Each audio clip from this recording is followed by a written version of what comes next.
and it would be really handy to have the flyer. Well, it is extremely amusing riding on the side of this behemoth being literally dragged along. Pretty well. The camera bounces everywhere. Yeah, a little bit.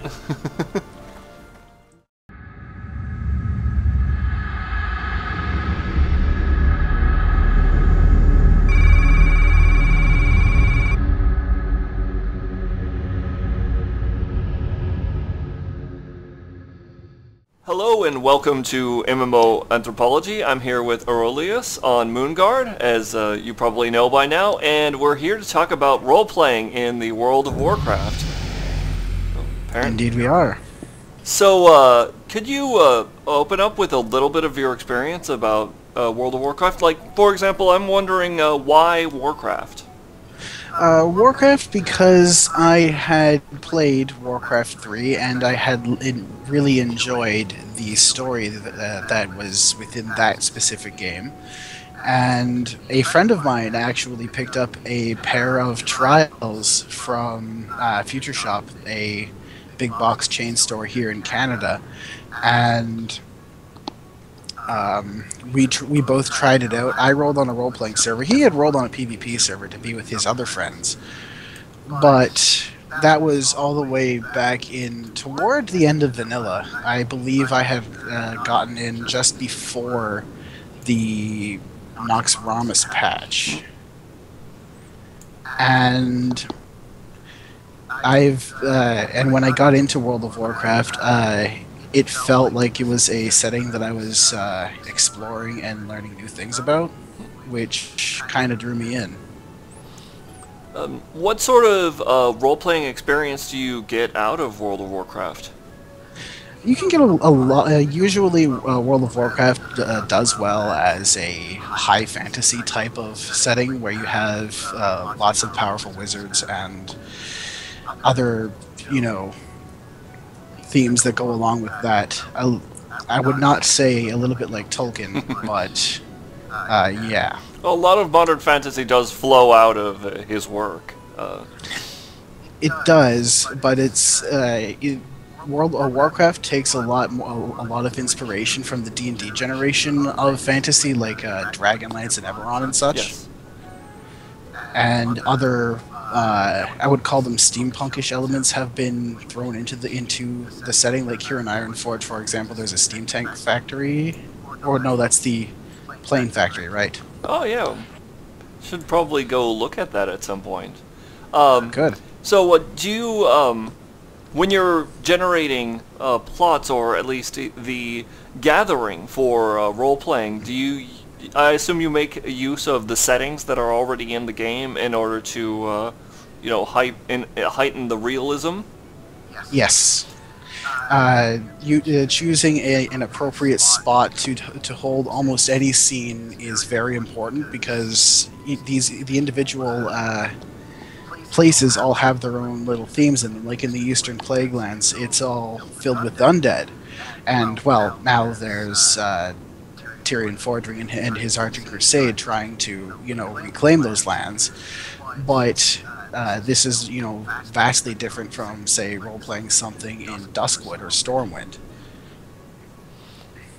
Where... Oh, go ahead. Okay, where in Duskwood, you have that creepy dark forest thing going on. Or in Stormwind, it's a large metropolis. Yes, Duskwood, if I recall, had sort of a Tim Burton thing going on? Or was that Fellwood? Oh, yeah. The Duskwood does have a bit of the inspiration of Tim Burton, along with Karazhan, the raid instance close by to it.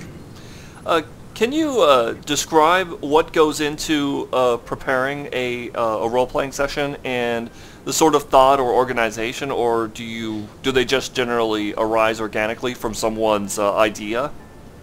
Both, actually. A lot of roleplay, at least done here on Moonguard and Wormwrist Accord, is done completely off the spot. Some people will start talking to each other, and maybe a small little story will come out of that. One example was I had run into... My character personally comes from Alterac, which is currently the human place that has bred these syndicate people. And some of my character's family is in the syndicate. One person had gotten word of that out, through in-character channels, and had approached my character, and had started and had wanted to start up a blackmailing type of story where he would try to ruin my character's reputation by bringing my character closer to the syndicate. That was actually, I had not known that was going to start until this person had proposed it, and I ran with it, and that was quite a fun storyline to play with. Other types of scenes are indeed organized. Everything from the beginning of the scene to the types of things going on, to even possibly the end result.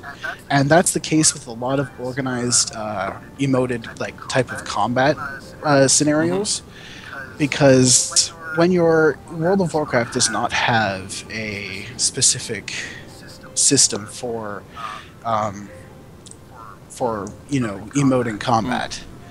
You can use the /roll system, or you could possibly go out and duel, but a lot of people do not agree with using the in-game actual mechanics, because their character cannot properly be portrayed by said mechanics. So a lot of people come to the agreement of what will happen at the end of a certain confrontative storyline. Confrontative. That's the word.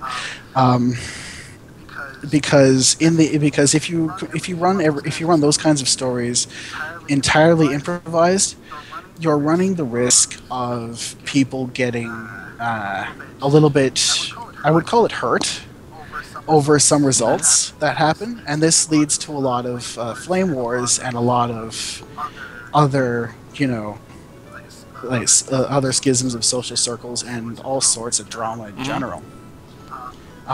People do get attached to their characters, which it's something that technically shouldn't happen, but it will happen because you spend so long developing these characters that it's just inevitable. I mean, even Tolkien couldn't stop himself from almost loving the elves entirely too much, and I wouldn't call it devoiding them of problems and tragedies, but having them able to overcome all of those problems and tragedies instead. Right. If you get what I'm saying. So how I expect that some of these stories, or at least the scenes that are developed around them, occur often with individuals not present. How do you communicate the events and the background that goes into them? Do you use a forum, or is it mostly word of mouth? You can use a forum. I've known people who have used forums for their guilds, or they post stuff on the official Moonguard forum. Other out-of-game contacts, like say Skype. I've done role-playing through Skype before with people who are either currently not in World of Warcraft or aren't subscribed.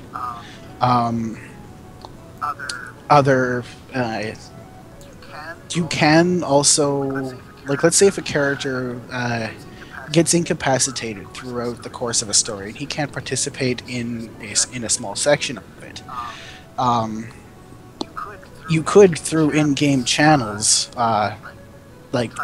try to keep that character informed of what's going on so that they can at least give advice, and that way they can participate at least on a social level, if not a physical level. If that makes sense and answers your question. Yes, it does. I'm also on the question of scenes here. I want to describe something to the people that are watching this, and that in World of Warcraft, people are capable of emotes, which is something we saw in one of my first interviews. Yes, like that. Although I'm standing in front of you, so it looks like a hand just waved through me. What I'm going to do is dance on the table. Little gnome dance. That is quite a dance. So, Since my next question involves emotes in particular, do you, when role-playing and setting up scenes, is it common for people to use the in-game emotes in order to better actualize the emotions of what they're doing? Because a lot of this is going to come across either in text or, actually, if you're lucky, it'll be in across Skype, which is, you know, a voice, but your avatar is still here, and by and large doesn't react when you do unless you tell it to. So Yes, people do use the emotes. Everything from the emotes that actually, you know, change what your character does, to, you know, the custom emote where you just type /e space and then type out what you with. So, for example, I could say Auraelius perks his eyebrows, and since an eyebrow perk is not a normal emote, it'll, you know, go through the custom. that brings me to another thing about, like, especially the aesthetics in game. If you could stand up for me for a moment. You're wearing a particular set of armor, and yes. I'll zoom in so I can get a. People already saw it before when I had you do your, you know, your greeting. But in World of Warcraft, people gain bits of armor either by buying them from the auction house. Oh yes, almost Thor-like weapon there, and or they get them from PvP, or they pull them out of dungeons. And especially on role-playing servers, I know that in some cases, particularly interesting looking bits of armor can sell for a lot in the auction house, even if they don't have buffs or attributes that people are otherwise looking for. Do members of your crew look for particularly interesting bits of armor in order to make their character look the way that they want? Yes, actually, you are perfectly right. Green items and blue items and other items that are generally considered worthless for their stats do in fact sell for a lot of money. Over here on Moonguard, at least, I don't know about Wormrest, any sort of plate set that has the color red usually sells for a lot, because there is currently a guild that is setting up to be like the Scarlet Crusade, which is like a group of renegade-style paladins. They aren't very nice people. I'm just showing off your back here. Very nice cape. Yes, I have a lot of capes. A good cape really brings out an RP set, I find. It's that, the weapons and the mount that really, you know, help to bring out the theme. The next important pieces are helmets, pauldrons, and chests. Other pieces are less visible, so you can skimp on those. But yeah, that's what I'd say about that. Just to explain for the people who are probably watching this, if you don't play World of Warcraft, the reference to colors when it comes to items, green and blue, has to do with its rarity. Like the chances that something when you kill it, it will give it to you. And in particular, extremely rare stuff drops from, well, extremely tough monsters. So he was describing less rare items, which are often considered worthless because more rare items are almost always better. Another thing is sometimes old items that are outdated, like let's say items from Burning Crusade expansion or the vanilla game or Wrath of the Lich King, will also sell for quite a bit. And people will also either pay for what they call old world raids, where you go and you clear some outdated content for the purpose of getting all this old gear. Yeah, that reminds me, World of Warcraft was adding something that was going to allow you to cause a new piece of armor to mimic the look of an old piece. Yes, I've got that right now. It's called transmogrification. If you inspect me by right-clicking my profile, and you'll be able to see that certain items have been transmogrified to my certain older set. Okay, that's what I've done. I've done an inspect on him, and basically in World of Warcraft, that's how someone else can look at what you're wearing. Often to a somewhat intimate extent, I might add, but. Indeed. I found one. The Weeping Scar cover, the helmet. It says that it has been transmogrified.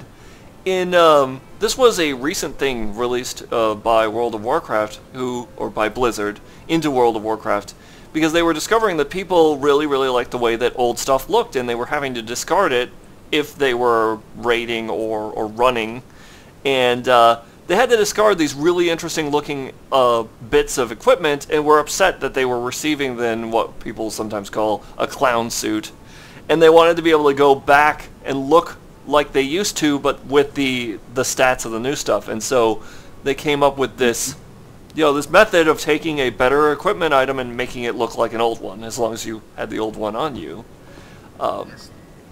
Yes. The only limit is that it cannot be a white item.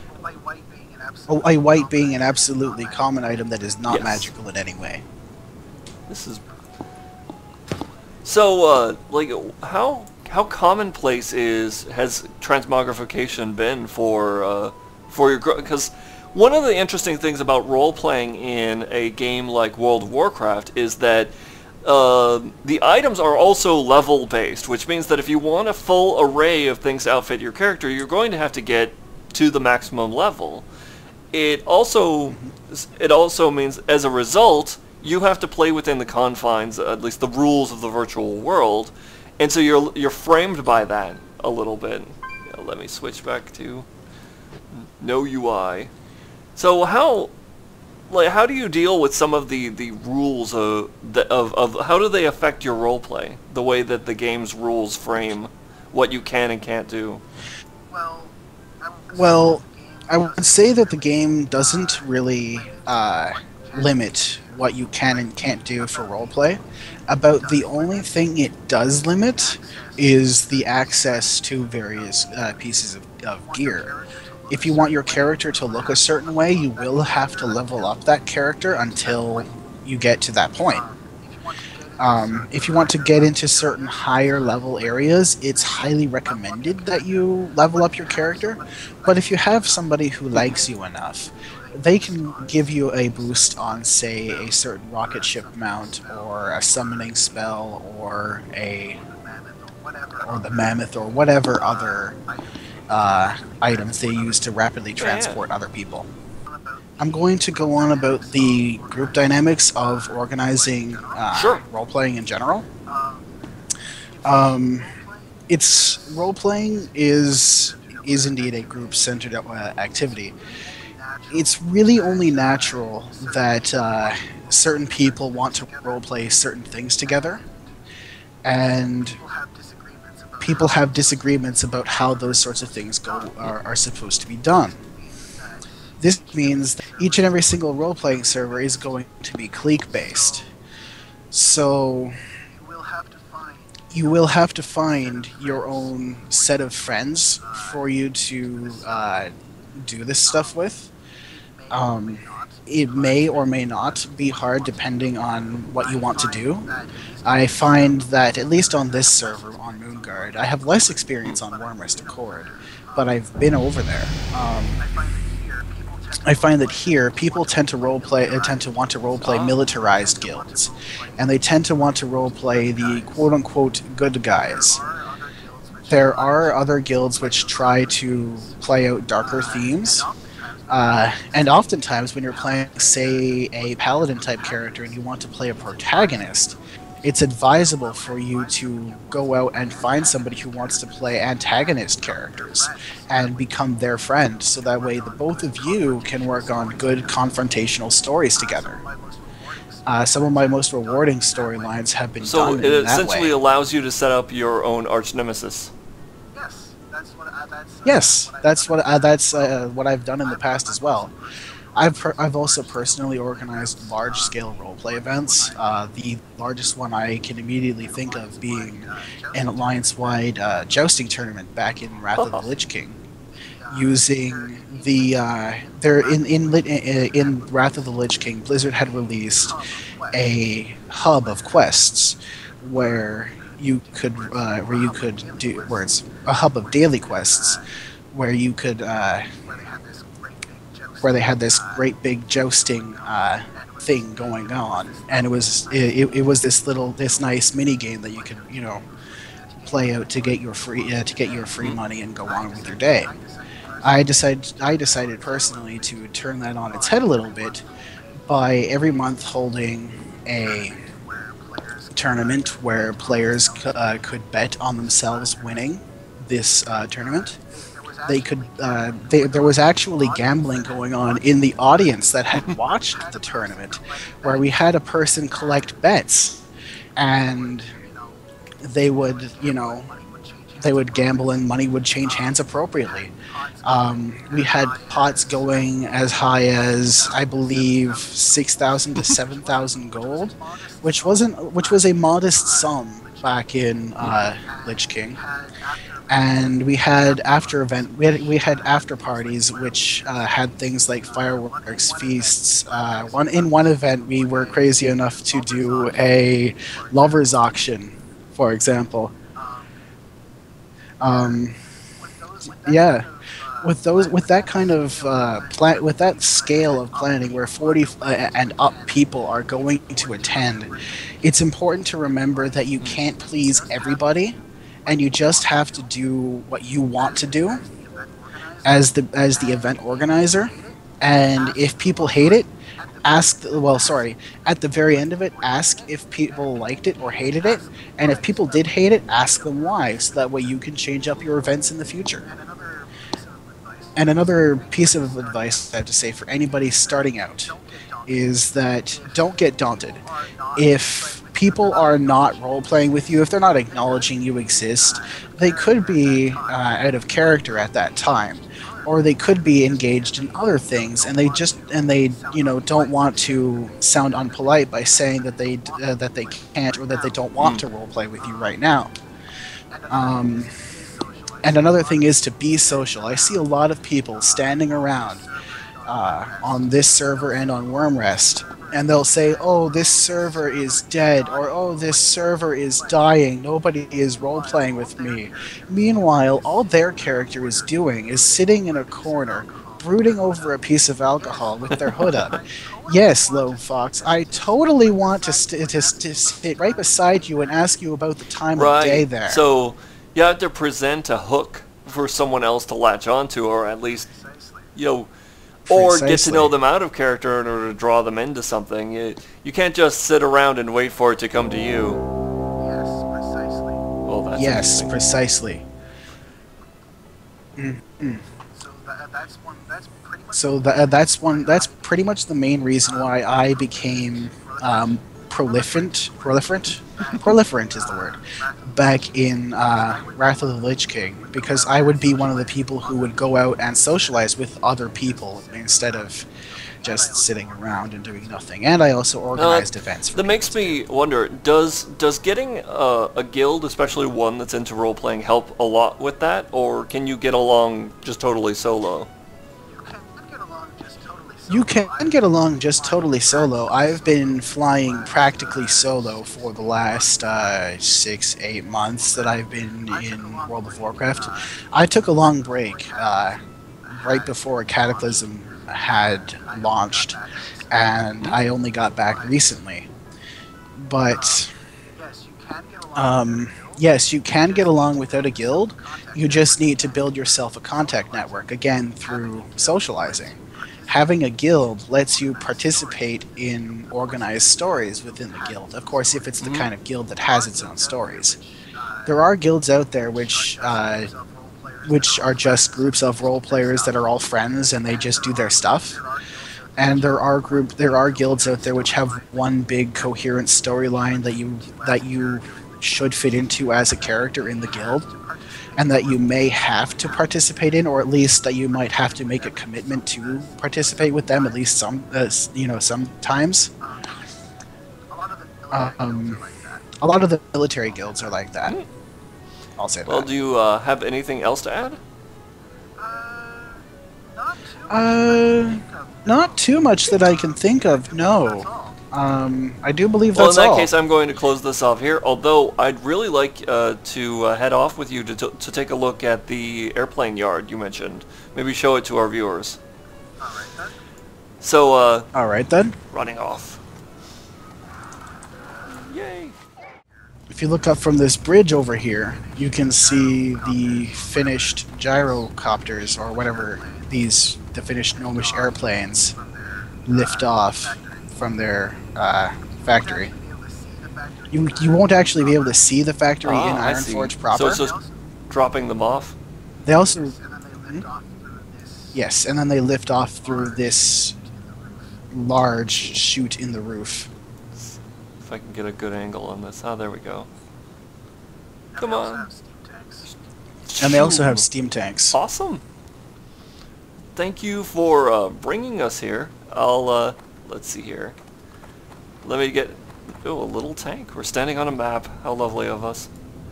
Yes, I do believe this was a map. of Yes, I do Alterac believe this was a map of Alterac Valley too, which was the large battleground, the large player versus player battleground, I should say, back in vanilla World of Warcraft. Alright, in that case, it's time for me to sign off and wave goodbye. Alright. This has been another episode Alright. of MMO Anthropology. We're here with Auraelius in World of Warcraft. Farewell, everyone. Auraelius, sorry. Aurelius. True. True. Oh, it is alright. Later, everyone. Good night and good dreams. Have a good night. Have a good night. Do you play online games? Do you have Skype? Then we'd love to interview you on Massive Online Anthropology. Join the fascinating thousands who've spoken about their online gaming experience and be the envy of all your friends. Or at least get the MMO Anthropology Geek Merit Badge. Sorry, no t-shirt. See you then!